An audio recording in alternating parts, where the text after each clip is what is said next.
You could argue that the Indiana Pacers were terrible in the first quarter, or you could say that the Knicks played some great defense. Which way do you see it, Larry, as they hold Indiana to 14 points? I'm going to say the Knicks played some great defense. There you go. Yeah, yes, I will. Yes, I will. You know. Alan, what'd you see? Well, what I saw was hustle. You saw energy and effort, things we've talked a lot about this season. You see guys going after steals. The Knicks in that first quarter had 4 steals, and they forced 6 turnovers for the Pacers. You see this right here. Paul George struggled early on. He saw a lot of defense. They were throwing a lot at him. There's Carmelo anticipating. And there's one of the 4 steals we talked about. It simply is effort. It's just work. And that's what the Knicks were doing. And they had 3 days to prepare, which certainly helps them, I think, in this case. They were off for a couple of games. And the Pacers have struggled of late, although they were able to get their game back. But, you know, LJ, I think the way they came out with their energy and effort really made a difference. Absolutely. We talked like we just saw that little clip. Those guys got their hand on a lot of balls. That shows effort. That shows that you're out there with a lot of energy and you're getting after it when you get the deflection on all these balls. Knicks had a 12-point lead at halftime. It could have easily been more. They had no contributions from the bench.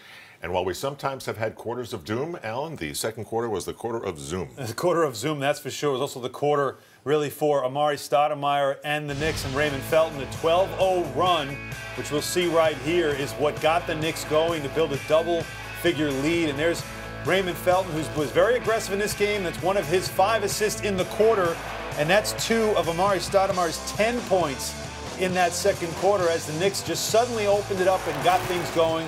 One of the few 3 balls that went down on this night. Raymond Felton, again, as the engine of this offense. We've said it over and over again, LJ. When he has a good game, the Knicks are generally playing well. I think that tells you all you need to know about how important that point guard position is. I mean, the point guard position is so important, Alan. And this guy, you know, he's really stepped up. He's went through some things this year, but I think right now he got his head focused and he's really trying to win ball games right now. Now, in the third quarter, a lot of Roy Hibbert happened. The Pacers made a move. It was a tight game heading to the fourth. Some of the Knicks possessions in the fourth were exciting, like crazy buzzer-beating bank shots. But the bottom line is this got to the last 3 or 4 minutes when they needed a big hoop, they got it.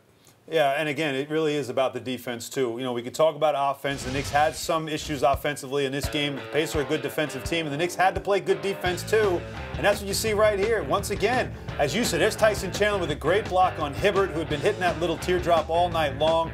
And then this is the bank shot. Boy, LJ, when you're making those, you know you're in business for the game. And how about this? Amari against David West, staying with it and finishing with that beautiful left hand we love so much, LJ. And then Carmelo's spin.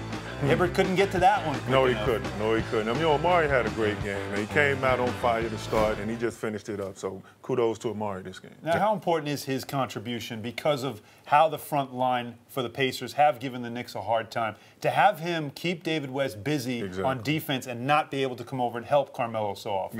They're going to need it. I mean, Amari is a big part of this team, as you said, and for us to go far, even make the playoff, Amari got to be a threat on offense. Just always can't be a Melo.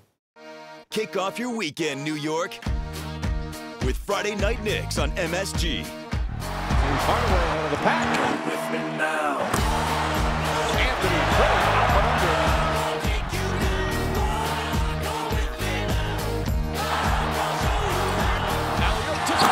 Knicks, Sixers. Live coverage begins with Visa Game Night at 6:30. Then New York and Philly tip off at 7. Friday night on MSG Network. Friday Night Knicks is presented by Dodge.